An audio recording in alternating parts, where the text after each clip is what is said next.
I know you guys are the 24th this year or some shit. Yes. November. But yeah, welcome to the Boneyard once again. You guys, I've been listening to your music all afternoon. Fucking fantastic, man. So please introduce yourselves. Let the people know who you are. Thank you. Yeah. Hey, we're Obsidian Skies, two-piece band. Well, obviously, from Colorado, USA. I'm Tim. I do vocals, guitars, basses, lyrics. And I'm Logan. I also do guitars, and then piano, and kind of like all the orchestral elements that you hear on the pieces. Oh wow, eh? You guys do it all then. Yeah. Yep. And we're just a studio project right now, so like that's kind of nice that we have all the gear to like just record everything. Yeah. And not have to worry about paying for all the studios and stuff. That's always a big cost. People don't realize how much it is to actually pay to go to a studio and spend 8 hours paying all kinds of people to fucking do something, right?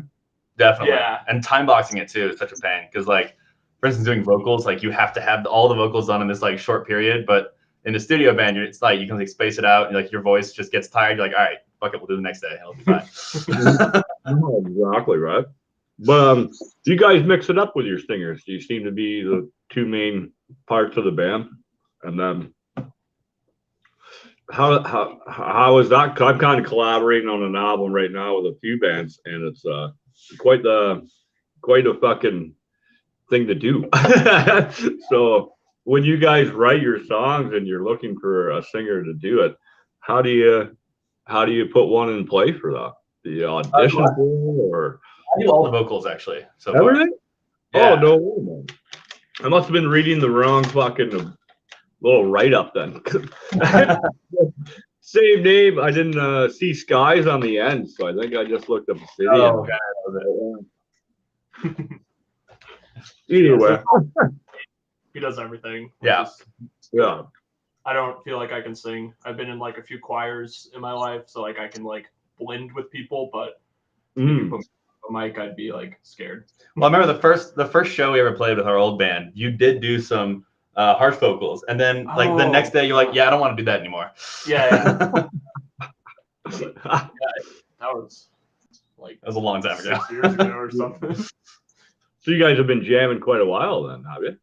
Yeah. So we met in college, and we formed a band together called Endlight, and we were in that for like a few years, and then I don't know, we think everyone just kind of went their own separate ways, and then during the pandemic we like joined up again and yeah, made Obsidian Skies.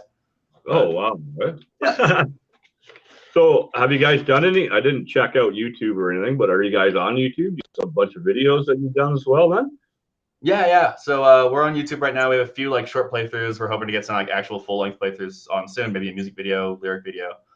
But yeah, so we have our I think we have Home live on YouTube, right? Or is that still like a private link? So yeah, that's still like a private link. Right, because of the premiere, yeah. Yeah, but we've had like a few pieces premiered on YouTube through Metal Rules and what's the other one? Metal Insider. Metal Insider. Yeah. So once the album's released, so that's this coming Friday, we will like put it all live on YouTube, so it'll all be there. No, it's good. I know when I finally get to go home, that's our big thing is update our Spotify list with all the bands that have been on the show. We have our YouTube thing put together. Yeah. I haven't been home, so I got like 3-4 cooking shows I've got to do. Fucking gonna be in like there's no rest for the wicked, right? Like you guys honestly doing everything you do. Do you work full time or are you guys strictly just fucking music right now, right? If only. No. We both work full time. Luckily, we both work from home though, so we kind of have that flexibility to nice. do whatever we need to. So that's good. That's nice at least. Yeah, I'm on the road right now with work.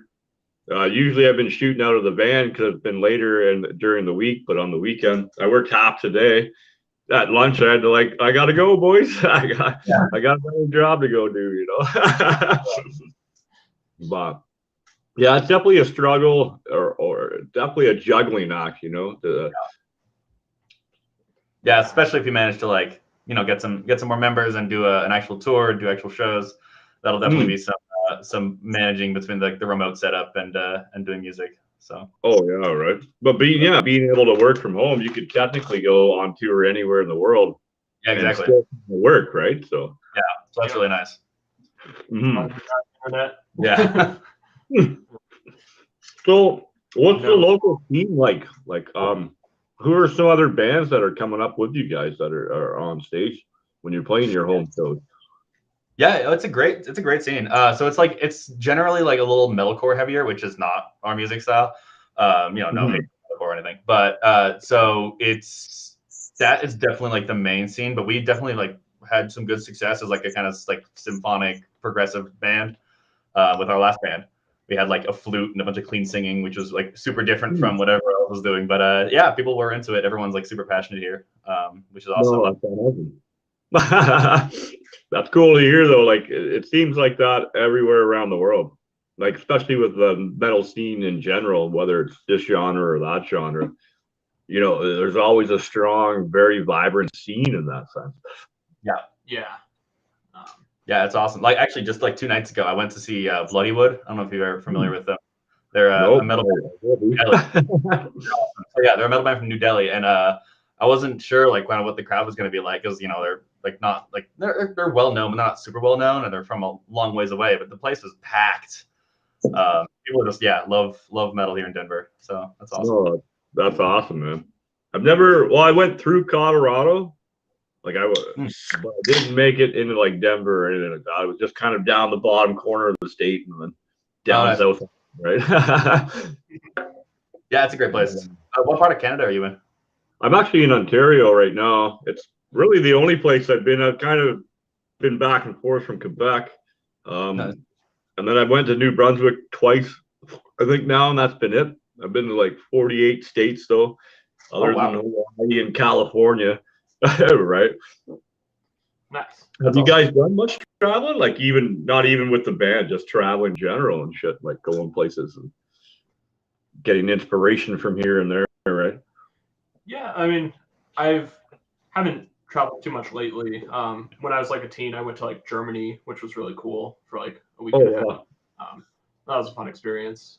But yeah, I'm just states. Yeah.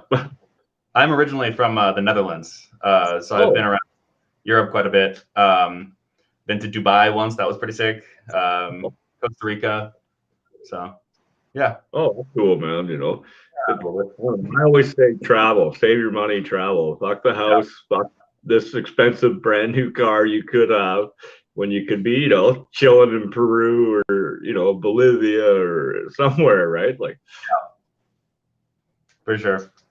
But like working from home, that must allow you a lot of time to listen and hear new music and draw that inspiration. So with that, like earlier in life, man, like who were the top bands like going through high school? Who got you through all that shitty time of life, right? Like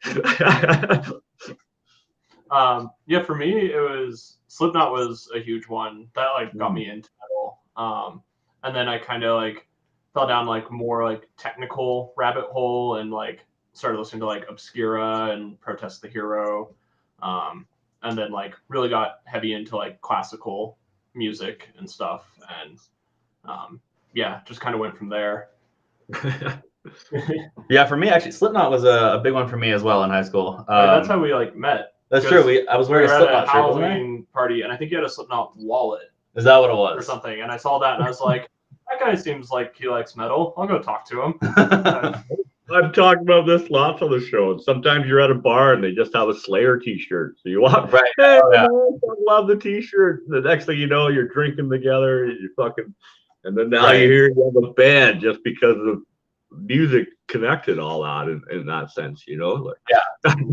So it's funny. My wife is not a metalhead, and so she's like, it's funny. Like she was talking about how she's not used to the experience because if I see someone in public wearing like like an Insomnium shirt or something, I'll be like, oh hell yeah, nice shirt. And she's like, that is just not something that you get with other genres. She's like, this is like a weird experience for me. It's like wearing a similar shirt. Yeah. I was out canoeing in this fucking conservation area there a year or two ago. I'd just seen Diego's Abortion, nice local fucking punk Canadian band. goes all over. It's been around since 1980, right? And he recognized it, and on the back it says, "I'll be my own God," or "I'm my own God." And as he walked past, that's what he said to me. So he seen the shirt, he knew what it said on the back. And I was like, yeah, give him a thumbs up, the devil horns, right? And the girl I was with at the time, she was like, what was that about? I was like, don't worry about it. You wouldn't understand. Because yeah, she's not part of the scene, right? In that sense. Like Yeah, definitely. like, yeah, you wouldn't see a Britney Spears shirt and be, Britney Spears, you know. Hell yeah. That's true. It's like, I think it's because it's still kind of a niche genre in some ways, like in some places, right? That, you know, finding someone else who's like into it is like, oh hell yeah, I'm not alone. Yeah, it's like a community. Really, Yeah, you know, like definitely. something to actually bond over. Oh yeah, last year I went to South Africa. I went to Death Fest with a podcast from there. Amazing woman, from Stone Daisy, who does the podcast there, Ilsa. But even being there and not knowing nobody, I met and talked to like everybody. Like it was, it was no different than doing a show here in fucking Toronto or something. You know, it was amazing, man. Like. And I've always pictured that's how it is everywhere in the world. Like, I was to come to your bar, fuck, it's all people like just like me, man. That's so awesome. Yeah. That's awesome. Yeah. So obviously, music is therapy and it's life. How much time would you say? My boss asked me this the other day. How much time do you put into the boneyard in your music? I was like, every free second I have, man. Like even on my lunch and break, I'm sending emails and text messages and shit like that, right? Like, how much would you say it costs you guys in time per se for music, or is it just 10 minutes? Poof, wrote an album, done. You know? Yeah, no, it's definitely been like for the past couple months, like I think the biggest part of both of our lives, right? Yeah. Especially the last couple months, because you know it took us a while to write. Obviously, it's like yeah, but with the pandemic, it was kind of hard. We kind of like had periods of writing a lot and periods of not writing a lot, just because it's like, are we allowed to be in the same room together? Are we not? Like, who knows? So that took some time. Yeah. Yeah, we were both definitely busy with some other stuff. Like I was doing a composition degree, and like you were doing like coding school and stuff like that. So that kind of like cut into it. But yeah, when we were recording like a few months ago, that kind of felt like every day, just either recording a part or being like, oh shit, I can't record that yet. I need to go practice that part for like 2 hours. My wife like check this camera, and then I just fuck it all up. You know? So you were saying your wife's not into your music, like not really into the scene and that shit. Like, does she still come to your shows or like support you when you get the new album or a new song? Check this out on, rip it out, right? Oh, absolutely. No, she's super, super supportive. Absolutely. Like it's not her style of music, but she has done nothing but support me and like has helped a lot with everything. So she's great. But yeah. Now another thing I've noticed here in the metal scene, a lot of people's parents support the shit out of their children. You know, like, have you guys had that same experience? That your parents like really helped you out and pushed you through it? Yeah, absolutely.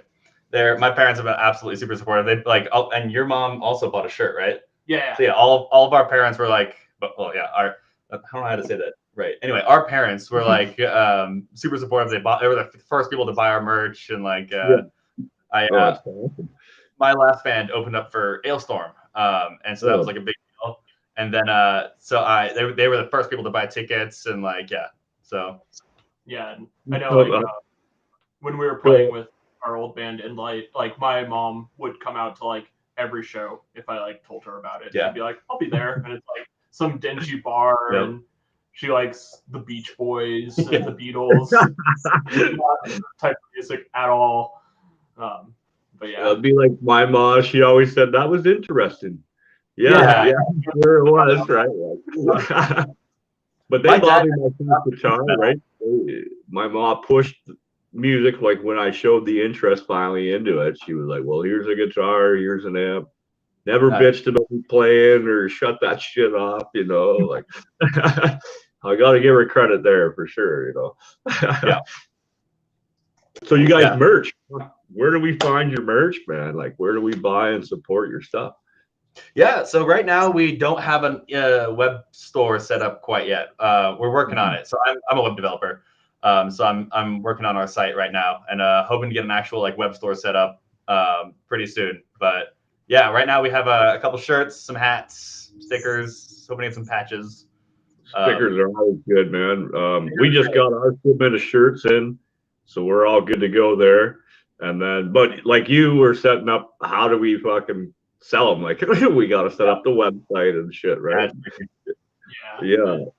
I think we're gonna end up setting up like a few merch items and kind of do like printing on demand. Yeah. Because that kind of seems to work pretty well. We don't Yeah. they have like 100 shirts lying around that we're like, oh, where do we send these? Yeah. Like, No, it's so true though. Yeah, because we went out and bought a bit this time around, but it was our first time, so we had to like on a big scale in that sense, and it was pay for the setup fee and then the screen fee. But our next shipment, when we finally sell, like you said, these 100 shirts, then our next batch is cheaper because it's already all set up and in the computer and shit, right? So yeah, exactly. Yeah. Yeah. Well, what's my buddy there? I gotta say, I'm wearing their sweater. Fortunate Losers. They have these stickers that you scan, and it fucking takes you right to their Spotify or whatever. Oh, that's smart. So there's always a competition who can stick it in the craziest spot and shit, right? You guys do the same thing? Just stick your shit everywhere and anywhere when you get it, or? Oh, of course, yeah. Like any venue, it's like, oh, they have a sticker wall. Throw it on there. Wherever it's like, yeah, done. Drive through for all the shit here. You see a Fortunate Loser sticker stuck to the pole, to the window, right? You got to though, and it works, man. Like we even graffitied some shit up to Thunder Bay. We were heading up there earlier in the year. Like hashtag TheBoneYard, fucking big liars on this garbage can. And the lady looked us up to give me a message to tell me to stop graffitiing her stuff and shit. I was like, well, at least you watched the show, There you go. All press is good press, right? Shortcut thing and on menus. Oh, that'd be nice. Put it over their QR. Oh, that's so smart. People are like there to like order food and it just brings up our music. That's smart. Maybe right. they need it. Yeah. New idea, baby. Yeah. So what's in the future? You guys like doing a across the US tour or even a local tour, going over fucking seas maybe, Yeah, so step one would be find more members, right? So if we do want to play live and tour and stuff, we would need some people because we're not going to be able to play all the instruments live ourselves. Yeah. So that's like a kind of on the horizon, but mostly we're once this EP is out, we're going to focus on a full length and actually like get writing on that. Yeah, more material. Yeah. Someone I haven't talked about too much over the years, but DY Anger out of Toronto, the guy's a solo artist in that sense. Mm-hmm. I can't even remember who I seen him with because he made such an impression on me. It was awesome. But he kind of 9 Inch Nails kind of feel he has it all pre-recorded and then he does the vocals. Some songs he'll play the guitar while the vocals go over top. You can still arrange something, but I know what you mean though. It's always nice to have that full stage presence in that sense, Yeah, definitely. So yeah, we could right. Yeah, that's true. You guys would have flames, just the two of you and some backbeats and shit. Just like. Have you ever thought about that? Like any kind of pyro with your music, the way it sounds and shit? It sounds like it should have some kind of fire and stuff like that, right? Like that would be fun. That'd be amazing, yeah. I know when we were at least in our previous band, like pyro stuff was very like, don't do that, please, at our venue. Colorado, yeah. There's a lot of fire here, so it's a little sketchy sometimes. But yeah, if we ever could, it'd be amazing. Yeah, I think the one band I saw with like anything fire related was Behemoth. Oh yeah, like they came out with like lit torches. And, that was pretty cool. Like when they around, they had like 3 techs run on stage. Yeah, to they're put like, them out. oh god, Like, We can't do that.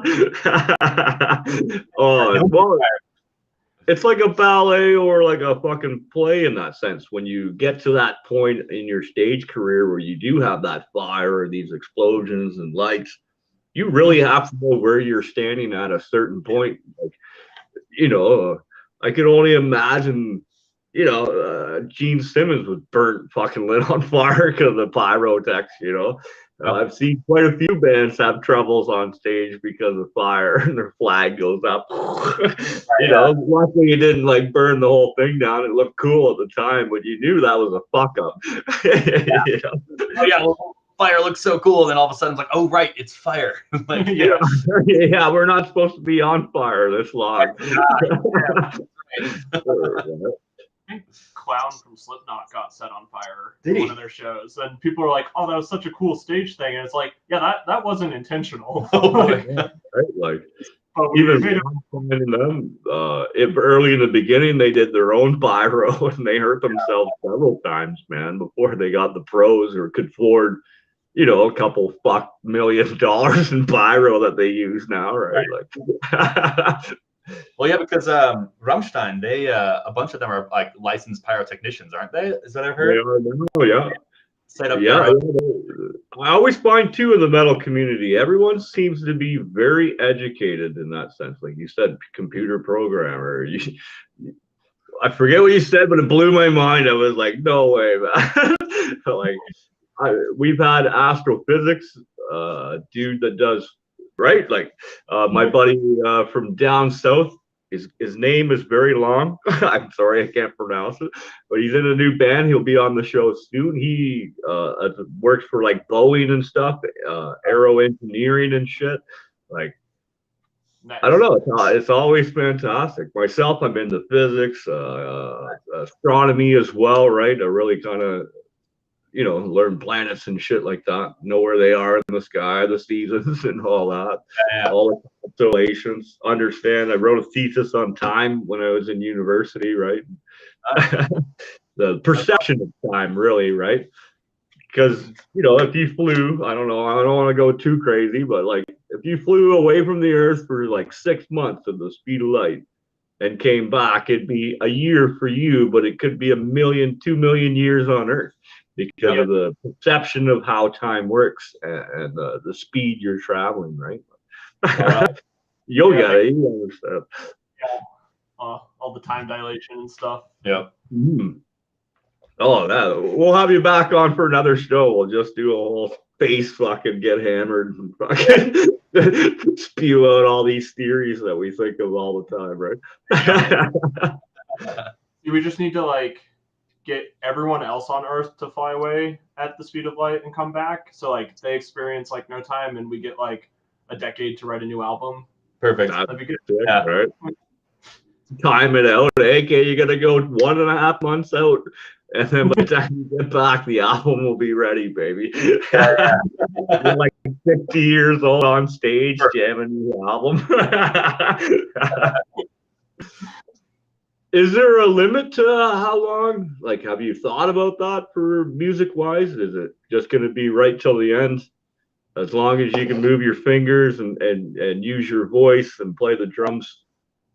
Pretty much. It's my main hobby, my main passion. It's not something I'm planning on giving up, ever. Yeah, same. And I'm really into composition. So as long as my brain doesn't go ideas. Yep. Yeah. Well, even if you start getting Alzheimer's, all you'll remember is music. That's all you ever really thought about.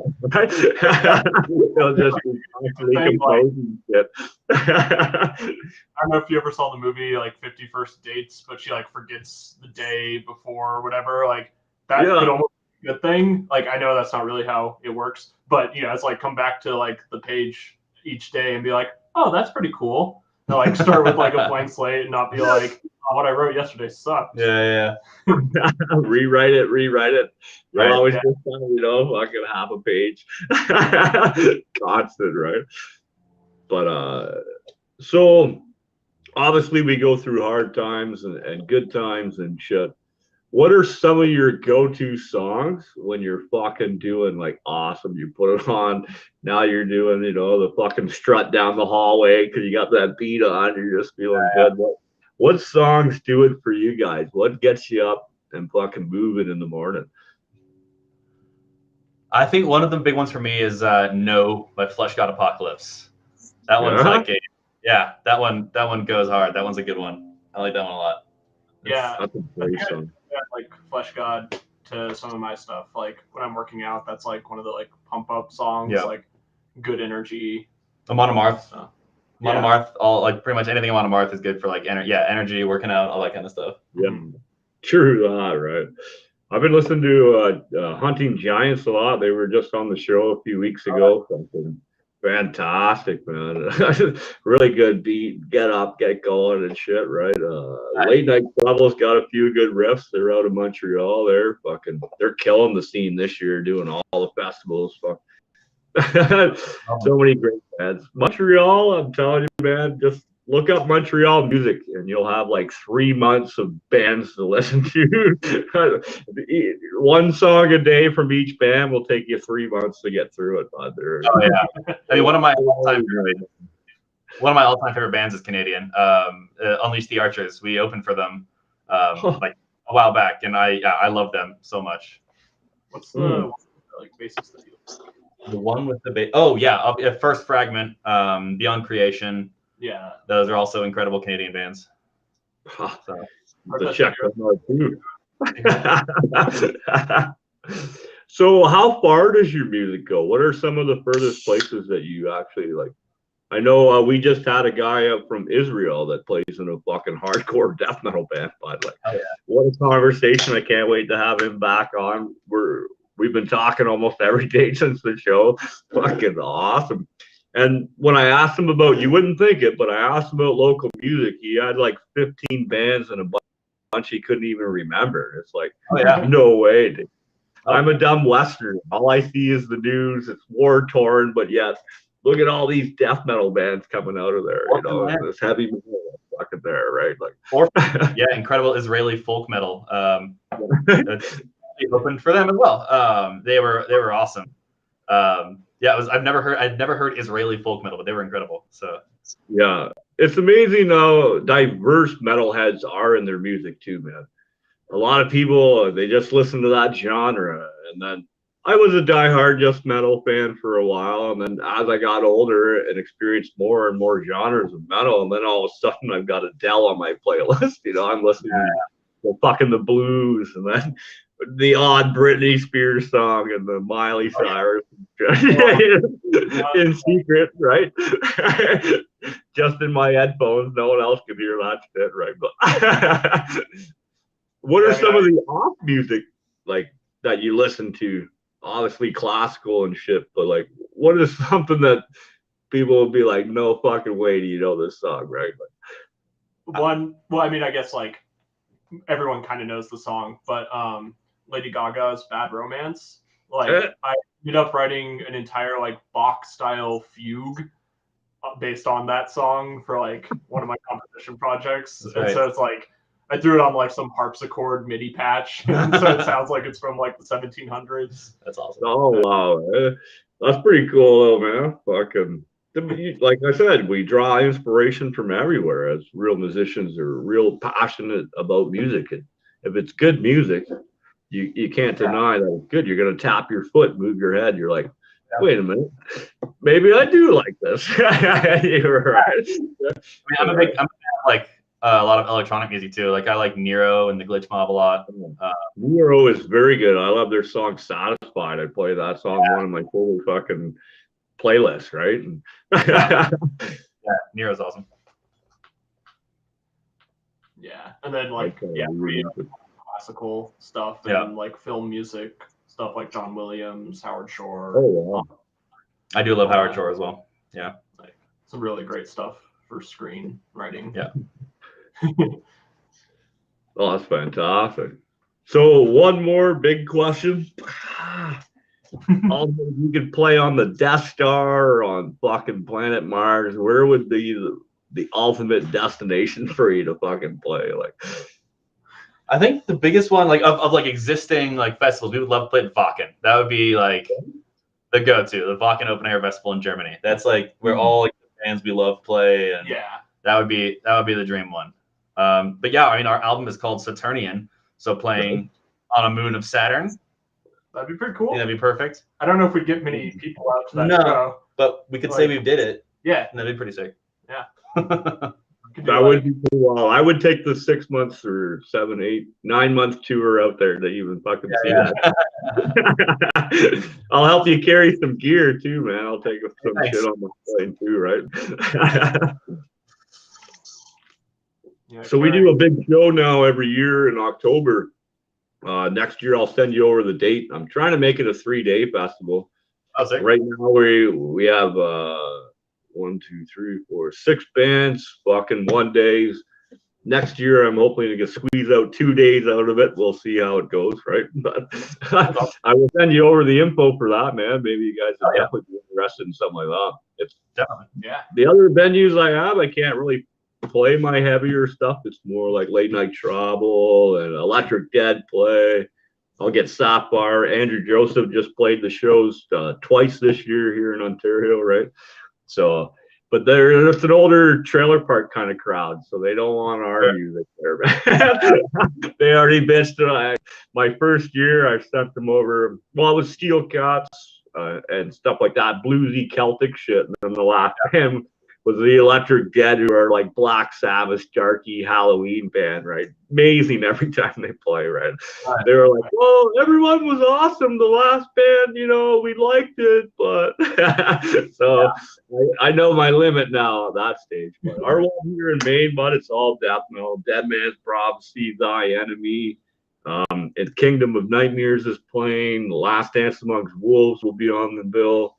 Andrew Joseph is playing, and then I think it's Earthworm, but it's spelt weird, so I'm not sure. But it's a local band out of there, right? So yeah, I know we were surprised because we ended up playing a show in like kind of a small mountain town here in Colorado, and like I think that bar had like bluegrass kind of style for like the last like 10 years as like their only concert, and we had like a night of like death metal and black metal, and like there were a ton of people there, and everyone loved it, and it was like, this is kind of weird. It's like one of the best shows I ever played. It was like, oh, okay, cool. Yeah, no, that's awesome though. Like the bar has its local crowds and stuff, and they support the bar, and anybody that comes in, they support them as well. Like it's always a good scene. Those little bars, sometimes those little personal shows like that are better than the 100,000 people. It's you almost get more energy or more feeling afterwards, because now you're having a beer at the bar and people are walking up and saying hi and fucking, can I get your set list? Right? Sign. I caught your drumstick, man. Can you sign it for me? Like, It's a humbling feeling, right? So when your guys are like on stage and stuff, or anytime you've played on stage, has there been just that one moment when you're like, yeah, this is fucking sick? Or is it every time you get on and play for people? For me, it's pretty much every time. Like, there definitely, like, I'm not going to lie, there have been some shows where there's nobody there. Even like the bands that opened are already gone. And it's like, all right, this is not great. But if there's ever like any kind of active crowd, like that's just the best feeling. Definitely. Yeah, I know. I definitely have more like stage fright than he does. Like, most of the time I'm on stage, I'm like, all right, just play it correctly. Play it correctly. Or, so I can do that. Yeah. It looked the part. No, I'm sick. So cool to hear. I always love hearing these stories, right? Yeah. I love the band thing. So it's fun. Is there anything else we should know today, man? Like, where all you guys are on YouTube, Bandcamp, Spotify? Yeah, so we're on YouTube right now. And then the album will come out next Friday, the 14th. I think like 12:01 a.m. or something like that, probably. Mm-hmm. So at that point, it'll be on Spotify, Amazon, Apple Music, Bandcamp, Yep. Really, like anywhere that you can hear music, it should be there. Yeah. We're on Facebook and Instagram. We post sometimes some serious stuff, some not serious stuff. Like we just through one of our riffs, just the rhythm guitar part, and the rhythm guitar part is literally tremolo of the same note. For like a minute. So hopefully that's enjoyable. Sure will be, man. I'm looking forward to it, right? I actually sent your stuff over to a good friend of mine out in BC there, Jen. And I sent her the wrong band first, and then I sent her to your guys' shit. Finally, she liked it better than the first band I sent her. She's like, "Oh, this is way better, man." I was like, "Oh, that's awesome." Nice. One of these names don't, right? But you guys were definitely your favorite out of the shit I sent her today, right? So well, I'm definitely a huge fan too, man. Thank you. I'll be your stuff's on the list now. Once I get home, we'll have you guys added to our Boneyard Spotify list, which is a couple songs from every band that's kind of been on the show and stuff, right? We're associated with. So, but yeah, did you send over that list so we can check it out? Oh, definitely, man. I'll send the link through the email, right? And we'll keep in touch that way. Obviously, if you guys, the new album drops here next week, right? Yeah. So maybe in a couple weeks, retouch base with Hollywood and pick another date, man. And we'll give you a couple weeks to have the album come out, have you back on, and see how it's going. Yeah, absolutely. That'd be awesome. Well, that'd be sick. I'm happy. And then when I come through Colorado, Hollywood and I are planning a road trip. We're supposed to go to Florida, but just go to sleep, Hollywood. I'll drive, and then next thing you know, we're in Colorado. Partying up with you guys. But we'll see how it goes, right? Yeah, but I'll definitely get you the info for next year on the October show. And awesome. Once I finally get a heavy metal place here in Ontario, man, we'll definitely keep you guys on the list and see what's happening. Hell yeah. Cool. Thanks so much. Perfect. Anytime, guys. Once again, I want to thank you guys. I can't wait to have you back on, man. I know we got another show coming up in like 20 minutes. I'll be back live on the air with another band, and then again we've got a triple header today, right? So yeah, so I got to talk to Hollywood about the scheduling here. 3 in a day, baby. That's pretty rough. I'm gonna be slurring, fucking stumbling by the end of the next show. My only day off. I haven't been home in like 2 months. So I'm up here working and shit. And then when I do get time off, I've got personal meetings. Like it's been awesome. Once again, you guys, Colorado, give everyone your names. Fucking let them know where to find you, bud. Yeah, man. Obsidian Skies from Colorado, USA. Spotify, YouTube, Facebook, all Obsidian Skies. Hope you enjoy the music. It's coming out on Friday. Yeah. So I'm pretty sure we posted your links. They're below in one of the posts. And awesome. We'll update the titles here within the next day. And all your links will be right here up there. And then support these guys. These guys are up. Fuck, you guys are crushing it, man, with your music, considering you're doing it all yourselves in that sense. Oh, man, very, very impressed. All right. So almost all ourselves. We did have Tom McLean mix our stuff. He's over in the UK. Yeah. And he rules. Oh, yeah. Because I feel like if we had to learn how to do all the mixing and make it sound perfect, it'd be like a 2025 release or something. Yeah, it wouldn't be great. Yeah, no doubt. Like to have a good sound guy in the background is I got a sound guy coming on next week, and we're gonna go into depth and bands that thought they sounded good, but yet they didn't, and fucking how to do all the behind the scenes shit and that idea, right? But once again, fuck, you guys have been amazing, man. Play it loud, play it proud. And we'll see you in like 10 minutes, because we got another band fucking coming up. All right. Well,